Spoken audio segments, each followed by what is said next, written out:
me ha pedido algo un poco difícil. Voy a intentar contestar a eso después de haberlo oído a ustedes. Sí, ¿cuáles son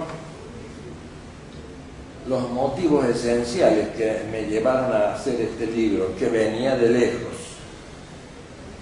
Y a su vez, la estructura principal del libro, que es lo que más trabajo me cuesta.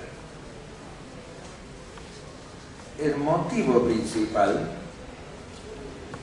es que desde hace muchos años había comenzado a notar una tendencia a la negación del orden natural y por lo tanto moral.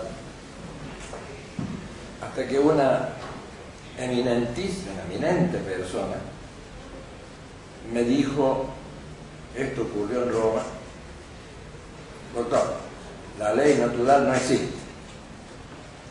Yo reaccioné como suelo hacer, tengo un poco de la pasión irascible, y se armó tremenda discusión,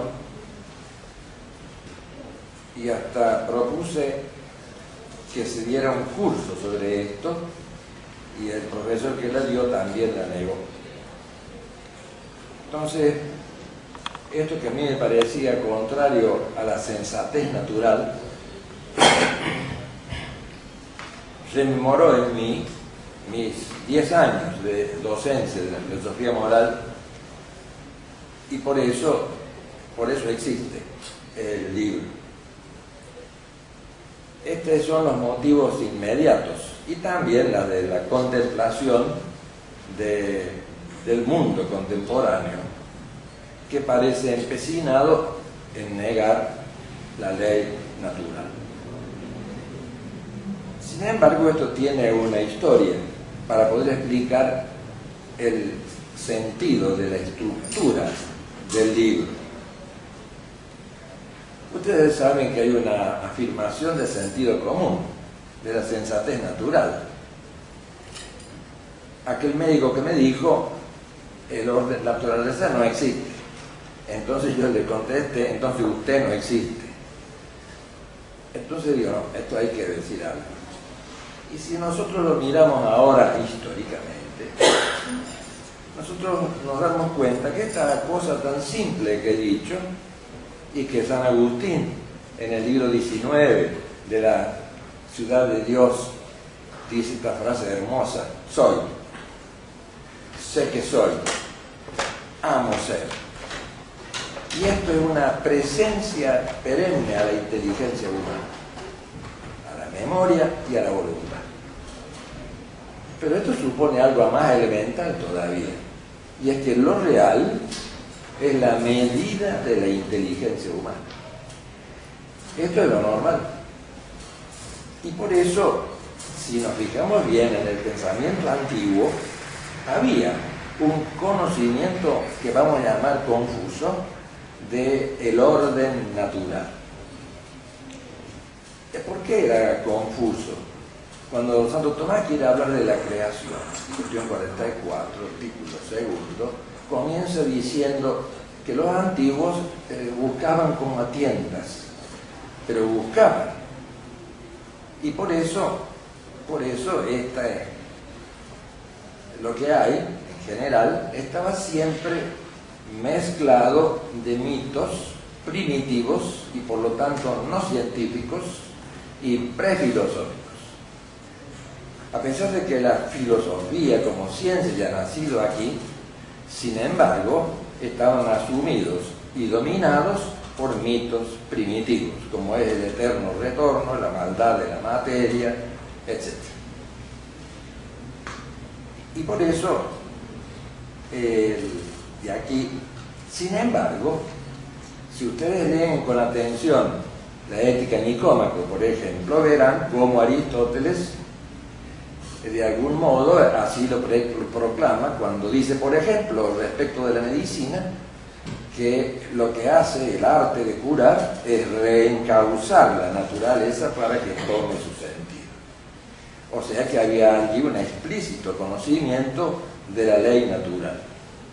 Pero es el mismo Aristóteles el que en la física, en el libro séptimo y el octavo, que fue un agregado posterior de él, o bueno, del compilador, acepta como movimiento esencial el movimiento circular, que en el fondo es negador de la libertad humana, que por otro lado él sostenía en el libro sexto de la Ética Nicomaquea. Por lo tanto, claro, hay aquí una especie de no acomodamiento.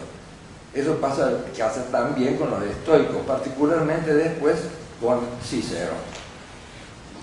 Es decir, que tuvieron un conocimiento confuso, no totalmente claro, del orden natural.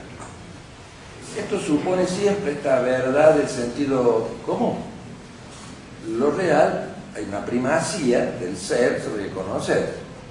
O dicho en el lenguaje de todos los días, no hace falta saber filosofía para eso, existe lo que existe. Esto es lo que sabe la sensatez natural. Sin embargo, la revelación cristiana ejerció aquí una influencia decisiva en orden al descubrimiento y afirmación clara de la naturaleza, el orden natural. Observen también ustedes bien esto, que la revelación, así como de derecho, diríamos, históricamente no se conocía la creación, pero de hecho la razón, de derecho, la razón puede conocer, aunque de hecho no la conociera. Pero al producirse la revelación, esto habría que explicarlo más, pero me basta con esto, transfiguró, transformó completamente, desmitificó el mundo antiguo y hizo progresar la ciencia natural como ciencia natural. Aquí quiero destacar una verdad esencial, y es que la naturaleza, por lo tanto, no solamente no fue destruida por el orden sobrenatural de la revelación, sino que la revelación la curó, la transfiguró, la elevó como orden natural. Y por eso aquellos que escuchaban a San Pablo cuando él habló en el Areópago, él alabó en el capítulo 17 de Hechos de los Apóstoles, cuando él le dijo a los apóstoles, a los griegos, a los atenienses: yo veo que sois sobremanera religiosos, etc., pero que además amáis al Dios desconocido. Ese es el que yo os vengo a predicar. Estos escépticos que le escuchaban, estoicos, cuando les habló de la resurrección, se rieron de él. Sobre eso te escucharemos otra vez. Pero había ahí presente un hombre llamado Dionisio, una mujer llamada Dámaris y algunos otros que creyeron a San Pablo. Y en ese instante nació la cultura greco-cristiana o greco-católica, que ponía de relieve principalmente la evidencia del orden de la naturaleza. Por lo tanto, este es el punto de arranque, pero yo tenía otros motivos más graves, y es que en realidad en el pensamiento moderno esta primacía del ser sobre el conocer, de lo que hay, de esta medida, diríamos así, de la realidad sobre la inteligencia, se invierte. Poco a poco comienza a invertirse. Yo he escrito un libro sobre esto hace ya muchos años, así que no voy ahora a ponerme a repetir eso, pero no hay más remedio. Y es que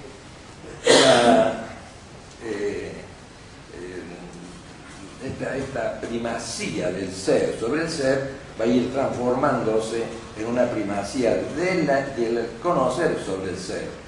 Esta especie de autonomía del hombre que es capaz de crear lo real. Por lo pronto, si yo digo que lo único universal es el singular, como hacía Juan de Jandú, o en general, Ficino, entre otros, y Occam. Entonces la inteligencia, la razón, se queda, como, si me permiten la expresión, como suelta, y los sentidos son la única fuente de conocimiento. Aquí ya no se trata, se ha perdido la metafísica del ser singular. ¿Por qué? Porque, como dice Nicolas d'Autrecourt a final del siglo XIV, lo que importa son los fenómenos que aparecen y impresionan mis sentidos. Única fuente de conocimiento. Entonces, por eso en este primer paso hay un camino hacia el empirismo total o hacia el racionalismo absoluto. Observen ustedes que afirmar esto que decía Nicolas d'Autrecourt a fines del siglo XIV es lo mismo que decir con Morris o decir con Russell que lo único que impresiona o Hume es, ojo, no lo que hay como singular ontológico, sino el fenómeno que impresiona mis sentidos. Por eso dice Russell, lo único real, lo real es se reduce a una presencia atómica, como dice Wittgenstein al comenzar la primera frase del Tractatus lógico-filosófico, es justamente eso. Lo que hay son átomos. Y por lo tanto, esto significa nada más que un conocimiento sensible.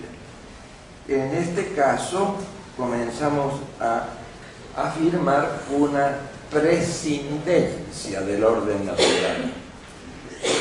Tanto en el nominalismo de fines de la Edad Media, como en el nominalismo actual de la lógica simbólica y del fenomenismo contemporáneo, hay una prescindencia del orden natural.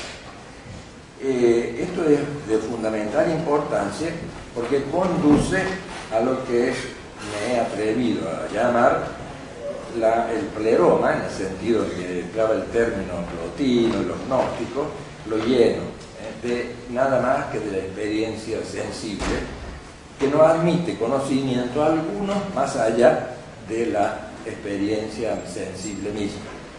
Si no hay una comprobación empírica, no hay verdad. Por lo tanto, al mismo tiempo, la inteligencia del hombre es capaz de hacer aquello que decía Santo Tomás en la Suma, que era lo opuesto de la verdad, que era que la razón fuese medida de lo real. Pero si la razón es medida de lo real, se ve obligada a poner de algún modo lo real en cuanto tal.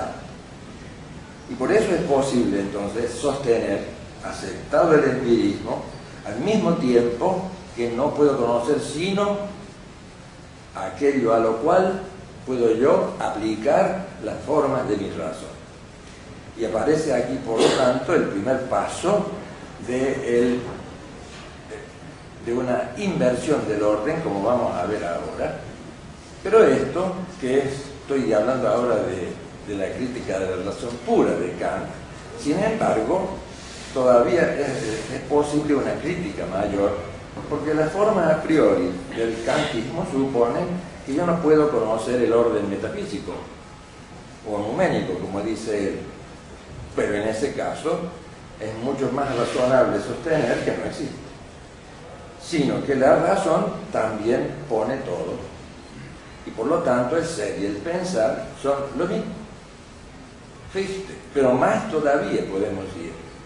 Pero si esto es así, entonces el ser, dice Hegel al comenzar la lógica, el ser es idéntico al pensar, es su opuesto. Y justamente en la oposición del ser y del pensar surge lo real, que es el devenir. Por lo tanto, Dios está también en el devenir. Pero siendo así, volviendo un poco atrás, en una obra más juvenil, a los 30 y pico de años, escribió Hegel la fenomenología del espíritu. Entonces dice Hegel, quiere decir que lo real, que pone la razón, se mueve hacia su clarificación racional más absoluta. Y por eso en ese libro agregó al final un capítulo que es muy importante sobre la filosofía, sobre el saber filosófico. Pero lo que hay es idea de la razón, idéntico a todo, permítaseme la repetición, idéntico a lo real, porque es lo real mismo, en sí mismo, en sí y por sí, en su ser otro, todo lo que hay, y resumámoslo todo. En sí mismo el objeto de la filosofía de la naturaleza, también en cuanto sensible de la filosofía del arte. Estoy siguiendo el esquema de Hegel. En tercer lugar, es también idéntico en cuanto a idea absoluta del objeto de la religión. Y por último, en su plena clarificación racional, la filosofía. Por lo tanto, la filosofía explica a la religión y a todo lo demás. Desde el punto de vista teológico, la filosofía explica el misterio, lo que equivale a decir que no hay más misterio. Casi toda la teología modernista contemporánea depende de esta afirmación. El método histórico crítico de exégesis bíblica depende principalmente de esto, porque el exégeta va a leer el texto sacro con una idea filosófica preconcebida. Por lo tanto, ahora sí, en esta especie de absolutización de la razón, el orden natural es anulado. Primero, en los antiguos es un conocimiento confuso. En los nominalistas y empiristas actuales hay una prescindencia. Ahora, en este racionalismo hay una anulación del orden natural. Es lo que dice el propio Hegel. Luego, Cristo, por ejemplo, la persona histórica de Cristo es la identidad, la unidad dialéctica de finito e infinito, y por eso no hay misterio en ese caso, ¿no? Pero si lo que yo digo se mantiene, entonces la consecuencia es absolutamente lógica. Si todo lo que hay es pensamiento dialéctico, entonces hay que decir que el pensamiento es dialéctico. Es una contradicción de Hegel, porque lo opuesto del pensar sería el ser. Y por lo tanto, si siempre existió el ser, luego siempre tuvo razón Aristóteles. Y entonces hay una primacía del ser sobre el pensar. Esto es un hueco crítico muy importante en Hegel, pero no me voy a referir a eso ahora, sino que también es posible decir que todo cuanto existe en el mundo de la materia es pensamiento pensado. Y si es pensamiento pensado, la dialéctica se invierte y por lo tanto la dialéctica materialista surge justamente de esta inversión a través de Feuerbach y sobre todo del comentario de la reproducción 14 de Feuerbach hecha por Marx. Por eso aquí hay ya una negación directa del orden natural, porque en esa proposición 14 a Feuerbach dice Marx que hay que cambiar la realidad. Este mito de cambiar la realidad supone la negación del orden natural. Las consecuencias que esto tiene para el orden moral son absolutamente negativas, porque no existe moral. Y por último, podemos asistir a las consecuencias finales que se dan hoy, aquí y ahora, y que son el motivo más importante de este libro. Hay, como decía un amigo mío, una especie de estupidez extrema de la inteligencia en este caso. Alguno de esos filósofos recientemente fallecidos dice que la realidad es, por tanto, atómica, que la verdad está distribuida y por lo tanto toda proposición que yo formule no tiene un predicado de verdad. Esta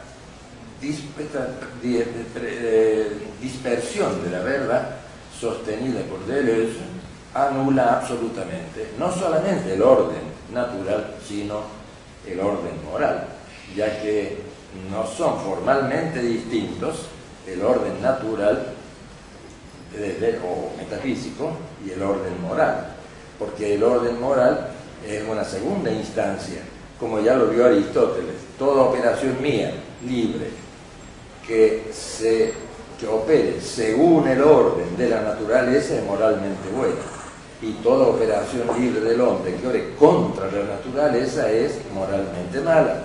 Pero esto ya no tiene sentido, porque no existe. Esa proposición, según Deleuze, ninguna proposición tiene contenido de verdad, que hasta se puede ir más lejos. Ayer estaba volviendo a ver el libro de Luc Ferry, que fue el ministro de Chirac, y este hombre, en su libro Aprender a Vivir, yo cambiaría el título, le pondría Aprender a Morir o a Desvivir, él hace notar que entonces lo único que corresponde es repetir lo que Nietzsche hace con Hegel, que lo invierte a la razón y hace de la razón vida. Pero si esto es así, tenemos que decir, como dice Nietzsche, que Zaratustra se refiere al pueblo, siempre se citan estos términos, pero hay que citarlo completo. Entonces Dios ha muerto. Hegel ya lo decía en la fenomenología del espíritu, Dios ha comenzado a morir. En cambio Nietzsche dice, Dios ha muerto. Pero lo que se olvidan de citar muchas veces, yo también repetimos eso, es que el discurso es mucho más largo, y al referirse a este discurso de Zaratustra al pueblo, es Dios ha muerto, porque nosotros lo hemos matado, dice Nietzsche. Y de allí que hoy Ferry sostenga que lo real es nada más que el amor fati, es decir, el amor del hecho, porque no hay Dios, no hay orden. Y todavía podríamos ir más lejos, ya llegando a consecuencias que tocan a la verdadera locura y que sin embargo han engendrado un relativismo moral absoluto, porque dada una situación, cualquiera fuera, hay una interpretación de la misma, con la hermosa palabra hermenéutica. Pero esta hermenéutica, estoy repitiendo a Bátimo, esta hermenéutica supone siempre un nacimiento, una apertura a una nueva situación. Pero esto implica una nueva hermenéutica. Pero como no hay ser, toda hermenéutica es hermenéutica de la nada. Yo acostumbro a decir de la nada a nada. Y si me pregunto por fin por el sentido del ser, como había hecho Heidegger, que sobre nada en la nada, dice Heidegger, entonces Bátimo agrega, no, hay que ir más lejos. No hay ningún olvido del ser, como dice Heidegger, no, tenemos que olvidarnos del olvido. Y si esto todavía les parece poco, tiene ahora 52 años, Michel Onfray sostiene en varios de sus libros, uno de ellos que se llama Enciclopedia o algo así de la el ateísmo ateo, es menester, por tanto, no solo la negación de Dios, sino la negación en el sentido que tenía para el cristianismo. Y por eso hablo, dice él, de ateísmo ateo. O hablar a Bátimo o a Deleuze, que aún del orden natural no tiene ningún sentido. Solamente tiene sentido la situación, si es que lo tiene, y nuestro acuerdo. Ustedes, yo me canso de oír y leer en el diario hoy una palabra que he llegado a detestar a veces, porque la gente que lo usa no se da cuenta de dónde viene. Toda norma moral, bueno, si podemos hablar de eso, es se logra por medio de un consenso. Pero mientras el consenso dure, cuando este consenso ya no existe, se una nueva y un nuevo consenso. No porque exista un orden real, sino porque es el acuerdo provisorio entre seres relativos como somos nosotros. De ahí el problema que yo me planteaba en el libro. Después de haber enseñado entre 79, y el 89 filosofía moral, yo ya había notado en mis propios alumnos preferían hablar de persona en lugar de ley natural. Y por eso me planteé el problema de escribir este libro. Como ustedes ven, son formalmente distintos. El orden metafísico, o sea, el orden natural, el orden de la libertad, que es el orden moral, son formalmente distintos, pero no hay orden moral que no se fundamente en el orden metafísico. Por lo tanto, la expresión moral de la ley no puede ser otra cosa que la traducción del orden metafísico. Esto es lo que, después de todo, lo sabemos todo a eso. Es el primer principio, no solamente del orden especulativo. Soy, decía San Agustín, es decir, o lo que dice Santo Tomás, lo primero que cae bajo la aprehensión de la inteligencia es el ser. Pero eso, cualquier hombre reflexivo puede decirlo. Aquí lo que se trata es que hay también correlativamente, y por eso mismo, como decía San Agustín, sé que soy, amo ser. Entonces, el primer principio del orden práctico no puede ser otro que hacer el bien. Los misioneros que vinieron a América se lo sabían a esto muy bien. Y lo primero que combatían era la idolatría, sí, pero sostenían también que era infalible el conocimiento del primer principio del orden moral. En esta universidad, donde yo me he formado y enseñado por 34 años, el vicerrector sería en aquel entonces, hacia 1753, Domingo Muriel, en su Tratado de Derecho Natural y de Gentes, dice que este primer principio parece como adormecido en los indígenas que él había podido ver en las reducciones, pero nunca desaparece. Podrá ser por la corrupción de costumbres como obnubilado, pero siempre, como dice Santo Tomás, el aincinder, si decimos nosotros en pedantería filosófica, este primer principio es siempre, nunca desaparece. Por lo tanto, de eso trata el libro. Lo primero es eso. Y por tanto no voy a exponer mi libro ahora. Frente a esta primera evidencia surge las maneras naturales del hombre. Inquieto está mi corazón, como decía San Agustín, hasta que no descanse en ti. Inquieto está mi corazón buscando en los bienes diversos, desde los sensibles hasta la totalidad de los bienes, el fin del hombre. Y esto no solamente no sacia, sino que me deja un vacío, sino hasta que pueda aprehender totalmente y entregarme al bien absoluto, uno y único para todos los hombres, hasta que no descanse en ti, que es Dios. Por lo tanto, ahora se puede explicar así la libertad, al que no voy a recibir, y el acto voluntario, lo que se refiere al doctor Laza, se refería a las pasiones. Yo les recuerdo que incluso un gran amigo mío dice en uno de sus libros, el padre Alfredo Sáenz, que hay aquí una inversión hasta de las virtudes sobrenaturales. Se tiene fe en algo que es intraterreno. Hay teólogos que sostienen, como Metz, que el reino es de este mundo.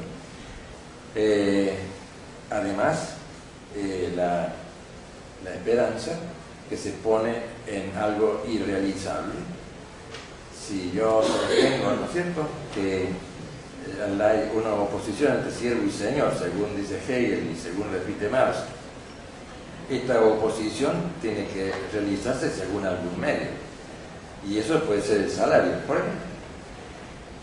Pero en ese caso, para que se mantenga la oposición, no puede ser dialéctico el medio. Para que A se oponga a B, X no debe ser contradictorio. Luego, lo real no es contradictorio. Hay contradicciones, pero eso es porque lo real no es contradictorio. Esta falacia, este error de errores, es lo que hoy estamos padeciendo. Y hacia eso se mueve como una esperanza fallida. Y no hablemos de la caridad, porque ha sido reemplazada esta relación amorosa yo, tú, Dios, como tu absoluto, por el egoísmo radical. Entonces se ve que de ahí la importancia, y con eso ya vamos terminando, la centralidad de temas clásicos, que yo en eso no he inventado nada, acerca de la creación de hábitos operativos buenos que hacen bueno al hombre. Estas son las virtudes. Y las virtudes tienen como consecuencia inmediata hacer bien a la totalidad del hombre.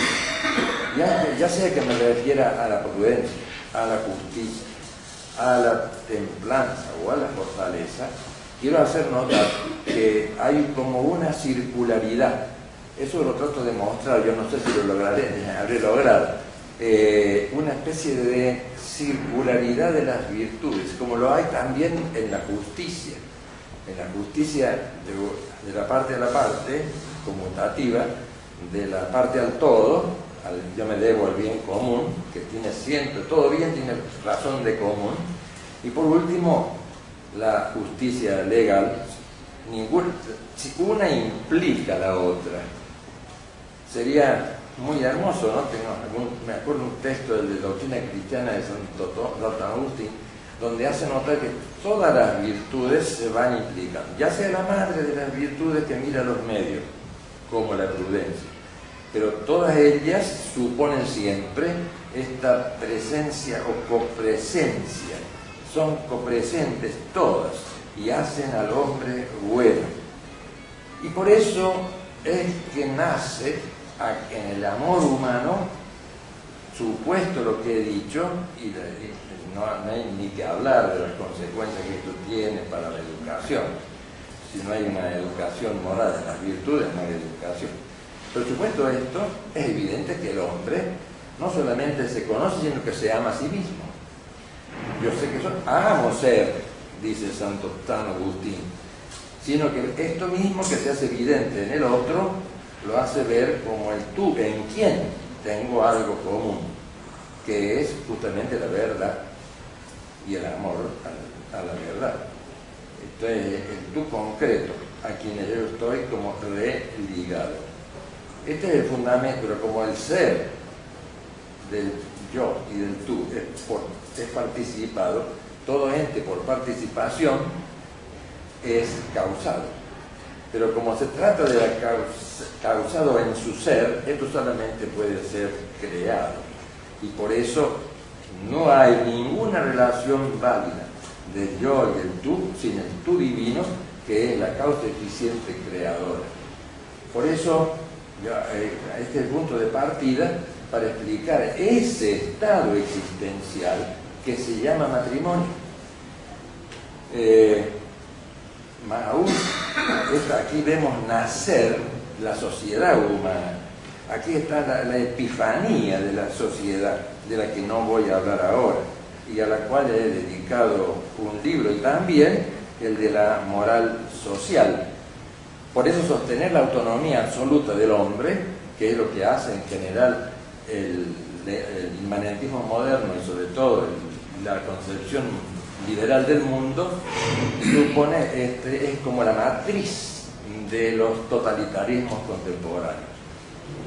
Entonces, por eso también, y por la misma razón, debe existir una moral no solo política, de la que no voy a hablar ahora, sino una moral internacional, ya que, como decía San Agustín, orbis, el mundo se orienta al bien común. Pero no habló más de esto. Sí lo hizo en cambio al Santo Tomás, pues dice que todo bien tiene razón de común. Por lo tanto, no solamente hay un bien común del Estado argentino, sino también el bien común de cada una de las naciones del mundo. Pero ninguno lo desarrolló mejor que Francisco de Vitoria cuando habla del bien común universal, que a su vez todas las naciones se comportan como singulares, personas que se ordenan al bien común universal como peldaño del bien común absoluto que es Dios, bien común del todo. Por eso un mundo, y como el actual, un mundo que quiere inaugurar una especie de imperio cerrado en sí mismo, es una casa contradictoria fabricada sobre la arena, para tomar la palabra del Evangelio. Nosotros solo podemos admitir un mundo federativo de patrias que se ordenan al bien común general, el cual se ordena a Dios como bien común absoluto. Y esto es lo que yo llamaría, y llamo así en mi libro, la casa sobre la roca, a la que ningún vendaval podrá nunca destruir. Es decir, entonces no se trata hoy de la restauración del orden natural, porque este existe, que digamos que no. Lo que tenemos que hacer es restaurar el conocimiento y aceptación de un orden natural que es la base de toda moral antes de ninguna otra cosa. Por eso, con eso ya terminemos, con mi agradecimiento. Además, en el prólogo de mi libro explico estos motivos tan absolutamente actuales, pero también digo que ofrezco este libro al autor del orden natural, cada capítulo, cada parágrafo, cada línea, cada letra.